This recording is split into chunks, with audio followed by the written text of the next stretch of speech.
Okay, so what different types of research techniques have you used to develop ideas for your FMP? I used primary research such as location recs. That was to make sure I understand where I was filming, to help me understand if there was going to be any difficulties.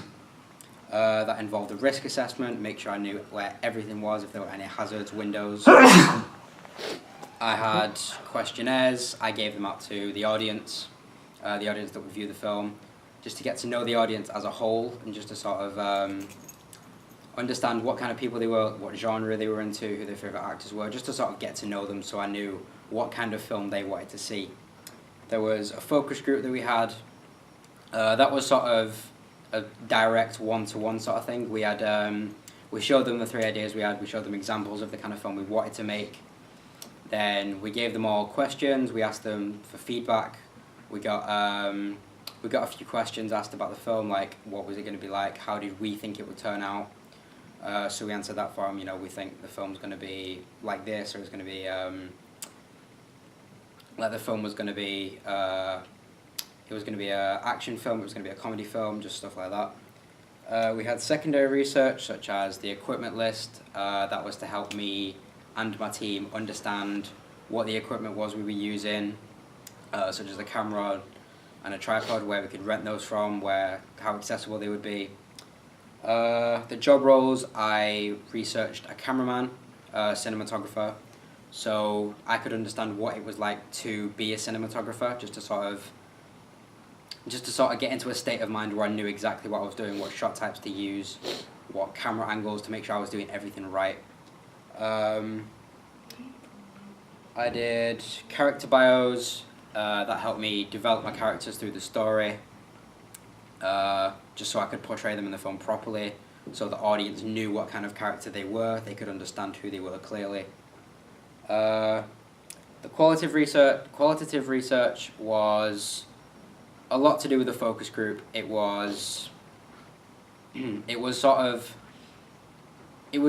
the same time as it was to get to know the audience, it was so we knew what kind of film to make. It was sort of like with the questionnaires.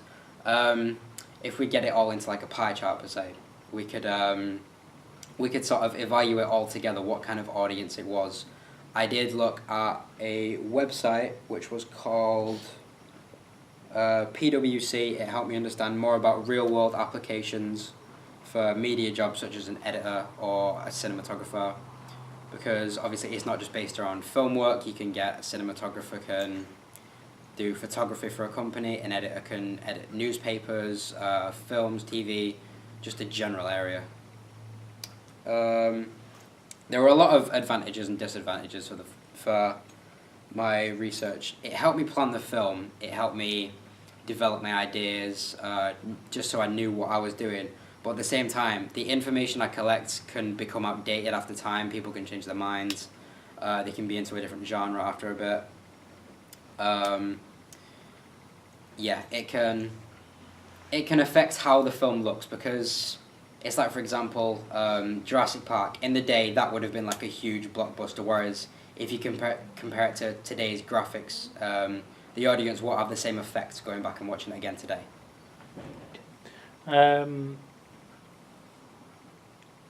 What did you find out from your research in terms of your project and your roles? I found out a lot of things. I found out the salary for a cameraman, example, for a cinematographer even. The salary for a median paid cinematographer, say in like medium budget films from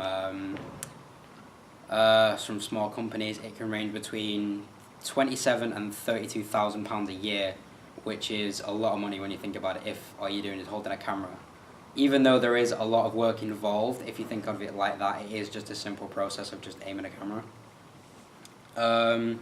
I also learned from my research on the website PwC that there is a lot of jobs based in wider populated countries like the UK, America. Not mainly because they're like more populated, it's just really not that there are more opportunities, it's just that I gotta think.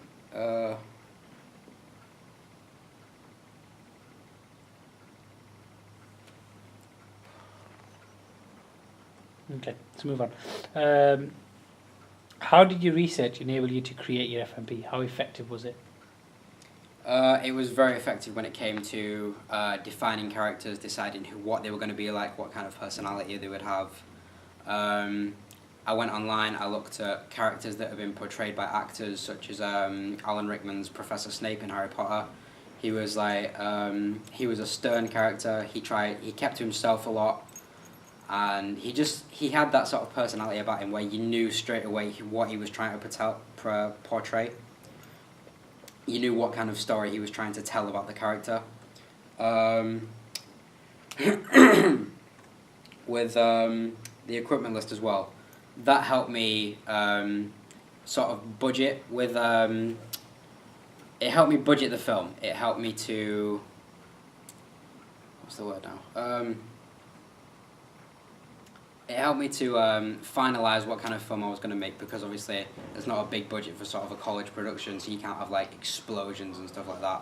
It helped me to define sort of what kind of effects were practical and what wouldn't look wrong per se, but would look out of place. Okay, that's fine.